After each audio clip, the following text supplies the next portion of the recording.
Hello and welcome to Rennthusiast, my YouTube channel about Porsche ownership. And in this video, I'm going to give you guys an update on this 2009 911 Carrera S manual. I have featured this car several times on the channel, picked it up several months back, have been experiencing it, have been enjoying it. And in this video, I'm going to talk to you about a couple of repairs that the dang car requires. I'm going to talk to you about a couple mods I'm going to be doing. Before I get into all of it, and this is a little bit of a clue about what I'll be covering in this video, I'd like to give a shout out to the folks over at Numeric Racing.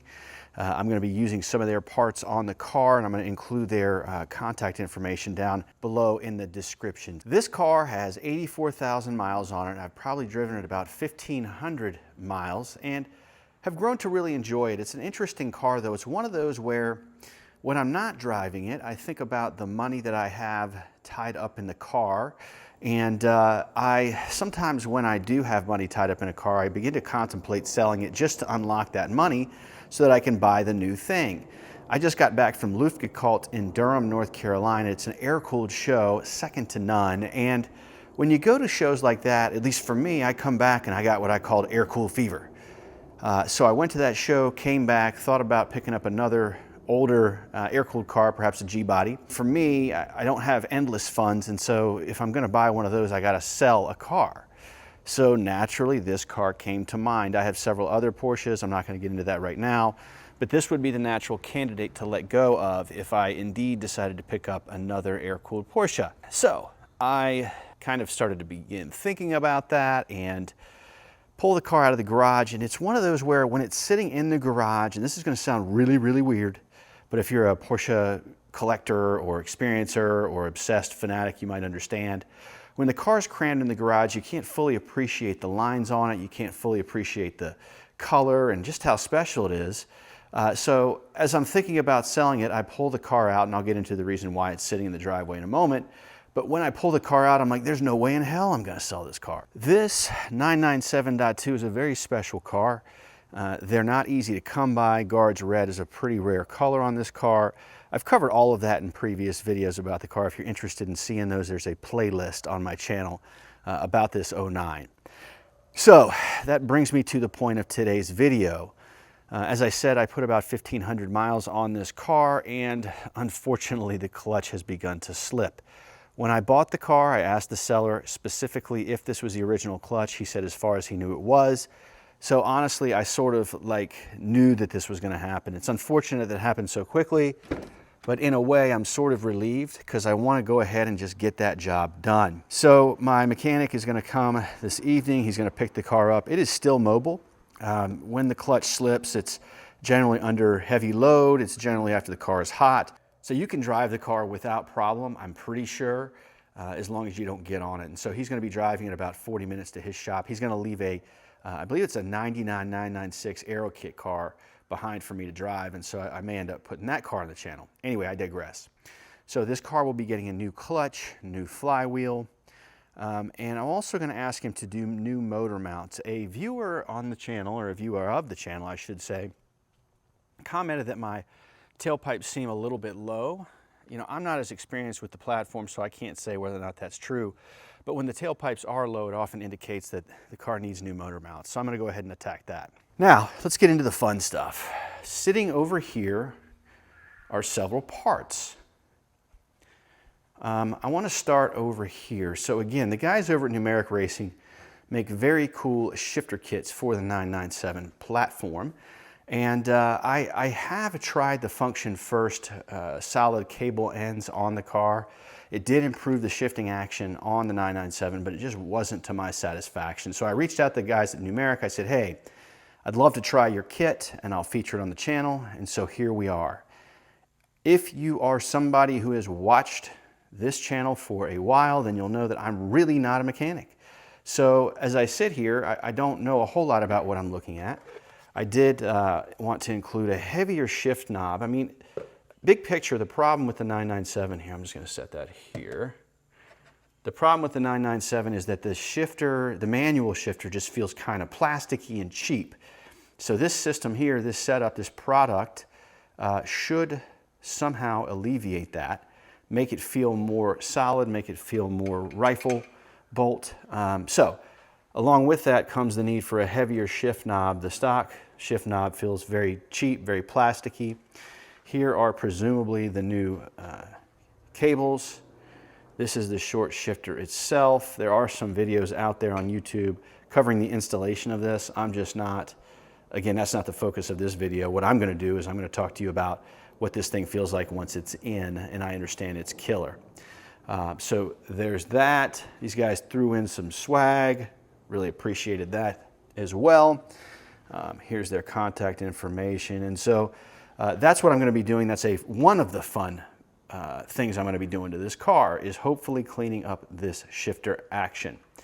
The next thing that I am super stoked about are these MCS coilovers. I am not super familiar with MCS. I understand that they are a next level suspension maker, and that my buddy, who's super into them, has thrown them on every car that he's had and is just ecstatic every time he does.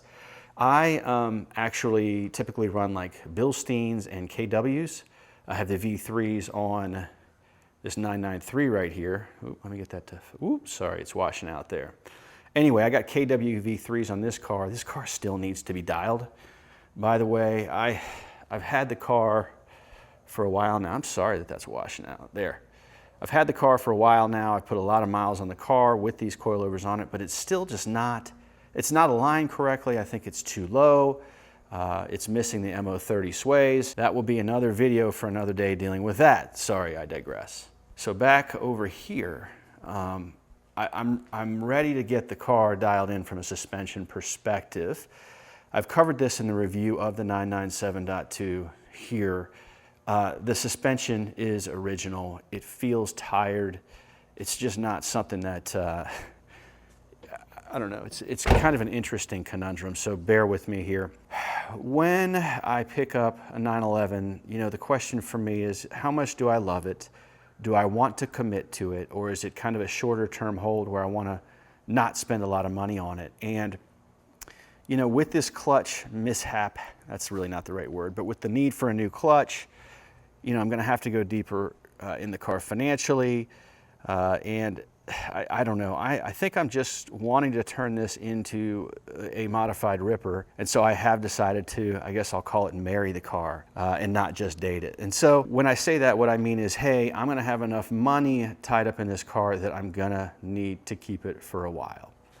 So I'm hoping that these MCS coilovers are going to not only help the handling, but I'm hoping that it will also help the stance. The more I look at this car, the more I'm like, I would be stupid to sell this. I really would like to hear your all's opinions down in the comments. I've found that there's a lot of folks who love this 997.2 content, so hopefully you guys can tell me, like, do you feel it's special enough to hang on to?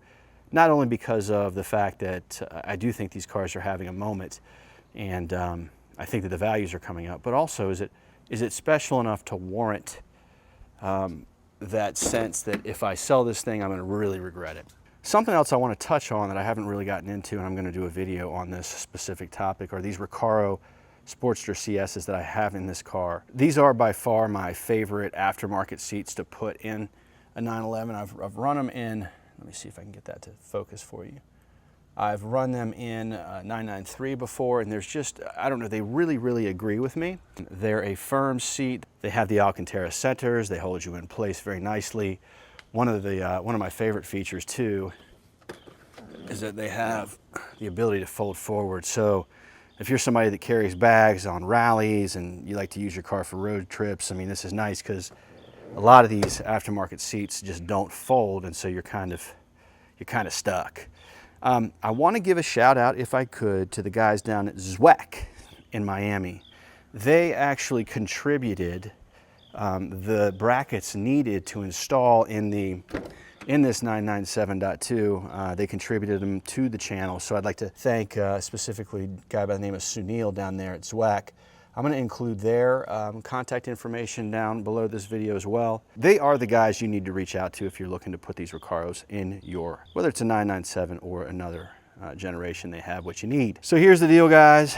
It's kind of a bummer, but it's also kind of exciting. Just to get you a little bit up to speed, I've already done a couple of things to the car. I've put the Pfister muffler on the car.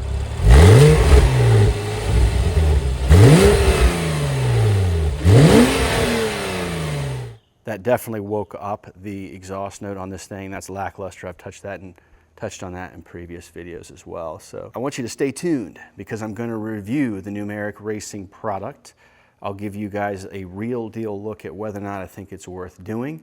I'm also going to talk about the coilovers, and then there's a drive in the mountains that I'm going to be doing with a bunch of my buddies in November. And I may take this car, in which case I'll give you guys a sense and a feel for what it's like to drive on challenging roads with elevation changes. Appreciate you watching, and please subscribe. You know, this is the kind of thing I do. I give viewers a true to life sense of what it's like to live with these cars. So hope to see you next time.